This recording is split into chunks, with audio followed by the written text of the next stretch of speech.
Hello, hello everybody. Today we'll talk about how to fix or how to solve your problem on Skype. To know how to fix or how to solve your problem on Skype, you should just go to settings. After that, we click on apps, default apps, app settings. Here in this page, you will enter to the window of Skype.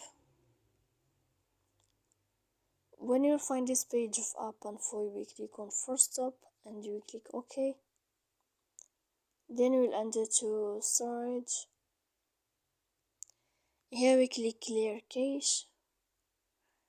Don't click clear data because that can make errors on your app. And in the end, you can turn off your phone. So please don't forget to support us by like and subscribe. See you next time in another video.